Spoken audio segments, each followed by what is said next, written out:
You want to know what the best build for Yunli is because she's the master of March 7th, the master of big swords, and has her dogs out. This video won't be sus because she looks like a child, I swear to God, guys. Anyways, guys, today we're going to be talking about the best build for Yunli. Everything you're going to need for it, as far as light cones, relics, best teammates, stats, the actual materials that you're going to need to build it for, everything in today's video. So I think we should first start off by talking about her kit to more understand what she does, and then we'll get into everything else later in the video. Make sure you use timestamp to go to the part you want. I surely will not scam you with a subscriber plug at one of these marks, so that will be cool, right? Anyways, gamers, let's go ahead and take our dogs out and figure out what she does. Come on, you guys wear shoes in your own house? Weird, champ. Let's go ahead and start off with her skill move first, because her skill move actually does make her self-sufficient. It's going to be giving you HP back whenever you use it, and hitting one main enemy and then hitting adjacent targets. This makes her a blast type character, meaning she hits more than one enemy on the field. But the basic premise of what her skill is going to be doing: hit one enemy, hit adjacent, and then heals herself back up. Now let's go ahead and talk about her goated ultimate move, because whenever you launch this off, guys, she'll be basically doing an AoE taunt. She taunts every single enemy on the field. And she's also going to be getting a parry. This is going to be buffing her next follow-up move, so she'll be doing an enhanced follow-up attack. Think of it like how Jade works with when she uses her ult, or even when Topaz and Noombi uses their ult. She's going to be doing an enhanced follow-up attack, which deals more damage to the enemies. Even worse, kind of like Clara, right? When Clara gets shielded by Svarog, she has a parry maneuver, so if the enemy attacks anyone, she's gonna boom, hit every enemy on the field. And on top of this, with this enhanced follow-up attack, she actually hits for multiple instances. So if you were to run something like the follow-up set here, it could technically work with this ultimate move, but we'll get into the builds a little bit later in the video. Just know her ultimate move works very similar to how Clara's ultimate move works. Now let's go ahead and talk about her talent, because this is what drives her whole kit. This is what activates her follow-up. So this is first of all going to be giving her additional energy every time she uses a follow-up attack. On top of this, this makes her use her follow-up attacks, which means this is where the majority of your damage is coming from. And this paired with something, let's say like the skill move, that gives you extra HP back, which makes her self-sufficient, meaning you technically don't have to use a healer on the team. Whereas Clara, she of course can taunt the enemy, you attack Clara, and she's just dying all the time. You need to heal her back up or put a shield on her. She, on the other hand, can heal herself back up with a skill move, meaning you really don't have to run a healer on the team with her, technically. So you're not having to use your valuable healers like a Hoa or even a Gallagher on the team with her, just because of the fact she's able to heal herself back up. And really quickly here, guys, I just want to show you all the mats that you're going to need to ascend her, take her to the max level, and max out all of her traces. Hope you take a screenshot of this and use this to your advantage. But that's really all that I have to say about the kit. Now let's go ahead and talk about her best in slot light cones. And as far as light cone goes, unfortunately there's not really that many options that you can run on her here, but we'll talk about the ones that you can use. First of all, her signature light cone going to be her best in slot, hands down, no doubt. Use her signature light cone if you decided to pull for that, but that's not the only option you can use. Second best in slot, which honestly is like the second best in slot for most destruction type characters, which I hope to God they add some better 4-star destruction light cones in the game, or give us maybe a new free-to-play 5-star light cone. Ooh, who would have thought of that? Please add something else in the game, because it's going to be on the fall of the Aeon. Yes, the light cone that is recommended to use for just about every other destruction type character in the game, right? If you don't have their signature, run on the fall of the Aeon, because realistically it's giving you a pretty universal attack stat increase, and on top of this a damage bonus for weakness breaking the enemy, which with her is really no issue to do, and that's not really an issue with any other like destruction type character in the game. Another option you could use here though would be Clara's light cone, because she functions very similarly to how Clara functions, because since she is getting hit, she will be able to take use of regenerating that HP and giving herself a damage bonus until the next turn. So Clara's light cone is going to be really popping here. So if you have Clara's light cone, that's going to be a really good option for you to use here. But let's go ahead and talk about some 4-star options that you can use. First of all, I think a secret vow could be pretty beneficial for her, just because of the fact that it is giving you a pretty universal, this 20 to 40% damage increase, depending on what super imposition level you have it at. And on top of this, if her health does get low enough, you could proc off the second ability, which would give her 40 to 80% extra damage increase, which can be really nice because she doesn't have much damage bonus in her kit, so getting some extra damage bonus here could be quite good for her. Under the Blue Sky can work as well because it does give her an attack bonus, and on top of this, whenever you defeat an enemy, you'll actually be getting a crit rate increase as well, which giving her crit rate is going to be really beneficial here. And one thing that I do recommend getting on her, get as much crit rate as humanly possible. And that's all I can really recommend as far as light cones go here. There's nothing that really buffs follow-up damage other than her signature light cone, so that's kind of what you're going to have to work with here as far as light cones go. But let's go ahead and stop talking about light cones now and probably talk about the moment that you've been waiting for. What are the best relics that you should be running on your Yunli? Because I do think she has some pretty good options that you could run on her. Some people recommend the follow-up set. I don't recommend it as much. We'll talk about why in a second here, but the best overall set that you can run for Yunli is subscribing to this YouTube channel. You got scammed. You thought I was actually going to talk to you right now about what the best set you can run is. So go ahead and hit that subscribe button now so we can actually talk about the real best set. You got scammed and you're probably mad about it, but please subscribe. I would appreciate it. Anyways, guys, let's go ahead and talk about the real best sets now, which is the new follow-up set. I'm not talking about the old follow-up set. I'm talking about the Wind Soaring set. I do think that this is going to be her best in-slot set. Why? Because first of all, it's going to be giving her a general attack buff. On top of this, it's going to be giving her free crit rate. And then finally, it's going to be giving her an ultimate damage increase. And the reason why I want to make this known is an ultimate damage increase.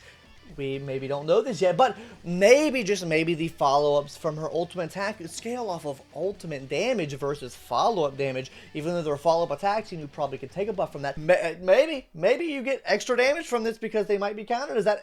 I'm just saying. Okay. But yes, this is the best set that I recommend to run on her. A 4-piece of this is going to be absolutely amazing. Another way you could run her would be a 2-piece Streetwise Boxing and a 2-piece of the follow-up set, because you'll be getting that juicy 20% extra follow-up damage. On top of that, you'll be getting the increase in physical damage as well, which could help her out a lot. You could even honestly pair the 2-piece of this up with the 2-piece of the Wind set to get a 12% attack buff and then a 20% follow-up damage buff. The reason why I really don't recommend the 4-piece set, and I could be completely misunderstanding her kit here, is because with the 4-piece of the follow-up set, every time you use a follow-up attack, you are resetting the stacks that the Ash Blazing Grand Duke set uses, right? So let's say you use the ultimate move, right? It hits multiple times, it hits multiple enemies, which should be no problem at all with getting the max stats from this ultimate up. But whenever you use the second follow-up attack that she has, you'll be hitting 3 enemies, but maybe not necessarily hitting that full enhanced follow-up attack,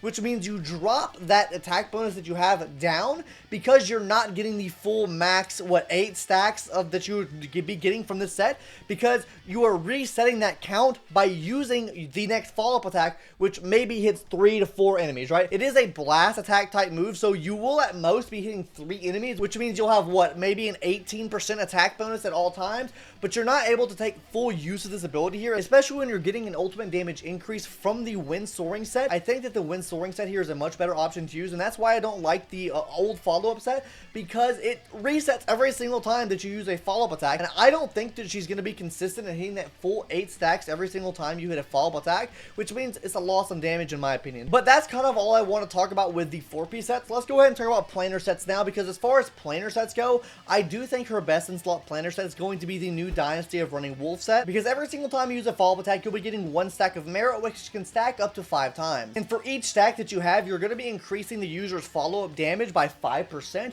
and then on top of this, once you hit 5 stacks, you'll be giving them a crit damage increase of 25%. So this means after 5 follow-up attacks, which is not hard to do at all with her, and it doesn't reset after use, you'll be getting a 25% increase to her damage for follow-up attacks and getting a 25% crit damage increase. I don't think you can go wrong at all with using this. I think this is going to be her best in-slot planar set, but if you wanted to run a separate planar set, maybe you didn't want to farm another set for whatever reason, right? South Auto. I think South Auto is a pretty safe option here. It gives you extra crit rate, so if you're struggling in that department already, then you'll be getting some extra crit rate from this, and on top of that, you'll be increasing her follow-up damage as well, which is just going to be super nice for her to run overall. But those are the only 2 sets that I recommend here. If you have any more recommendations on sets that I didn't think about, leave them in the comment section down below. Would love to hear what you guys think on that. But now let's go ahead and talk about her sub and main stats. For her boots, I recommend attack percentage. I think that you should make her as slow as possible. In a way, she kind of works similar to how Clara works, right? You want her to be as slow as possible so you're able to take use of her ultimate. Now, I know her ultimate will disappear after maybe an ally goes or maybe the enemy goes, right? But if she's as slow as possible, that means she'll be the last person in the action order. That means whenever she does her attack or does her move, the enemies will come boom, boom, boom, boom, boom, and all do their attacks as well, right? So if you position her correctly with the lowest speed possible, that's going to be really nice. Also, her base speed is, that shit ain't looking too good. So it might be more beneficial to run attack percent here, guys, instead of fighting your substats to try to get the speed necessary, because you're going to need a lot more speed with her than you would need with just about any other character in the game to get her to the speed requirement to hit 134 speed.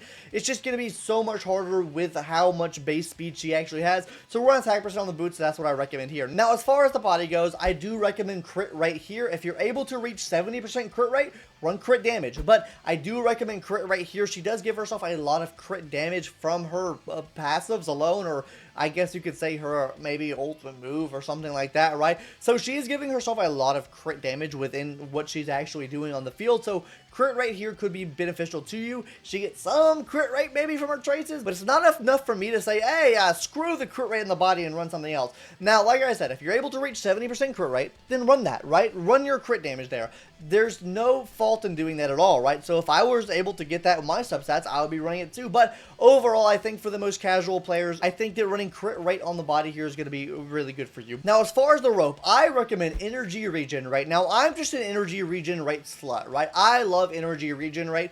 Attack percentage will probably get you more damage out, but I like getting her ultimate off even more. And knowing that she gets extra energy back from her talent, it kind of makes it seem like they want you to build some extra energy regen here, because then instead of getting the set amount of energy, you get more energy, which means you're able to get her ultimate move back up that much faster, which means she's able to hit her enhanced follow-up attack that much faster as well. So I do recommend ERR here. Attack is another option you can run, though. Onto the orb, physical damage on the orb. I think that is going to be the only option that you could run on her here. Just focus on some physical damage. Now, with the main stats out of the way, let's go ahead and talk about some of her substats, because honestly, I think she's a very easy character to build as far as substats go. Crit rate, crit damage, attack. You don't need any speed here. You could literally use any of your fodder pieces that didn't roll speed, that maybe rolled some crit rate, crit damage, attack. Put that on her. She's going to be golden. She's like a garbage disposal. Throw all your shit pieces on her. She's going to be absolutely okay.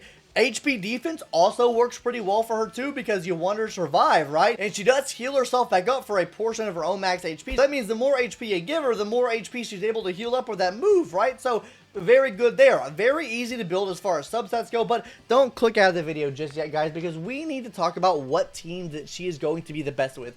And I think that she is a direct upgrade to what Clara is. Clara, in a way, works kind of like that pseudo, I guess, like sustained character on your team that can deal some type of damage.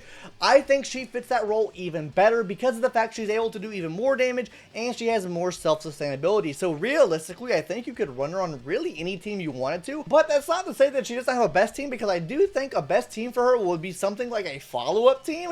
Throw her on a team with Topaz, man. I think she's gonna pop off, especially with her taking all the aggro, doing follow-up attack after follow-up attack after follow-up attack. That means Topaz, boom, boom, hits the enemy just so many. It's gonna be great. It's gonna be golden. I think that that is going to be her best team that you could run her on, but I do think that she will slot into just about any other team that you would want to run her on, especially if the enemy has a physical weakness. I do think that she is probably going to be the best physical, like, DPS in the game. Not to say that Boot Hill doesn't do more damage in her. I just think universally she's going to be the better unit, because first of all, she's able to provide self-sustainability, which Boot Hill really can't provide for himself. She is able to provide blast damage, which means she hits multiple enemies, which means it makes her viable in modes like Pure Fiction, because she's getting attacked so frequently. It makes her viable in modes like Apocalyptic Shadow, because it usually spawns in side ads. Maybe hit that toughness meter even more on them, and then even things like Memory of Chaos as well, right? Anyways, gamers, that's gonna do it for today's video. Hopefully you enjoyed. Subscribe if you haven't already. Are you pulling for Yunli, or are you not? Are you skipping? Are you waiting for the next version? Fizhao, I think that's her name, right? Foxy Mommy, or the new General? Our General! Anyways, guys, that's gonna do it for today's video. Hopefully you enjoyed. I forgot to mention March 7th can work well too. Bye!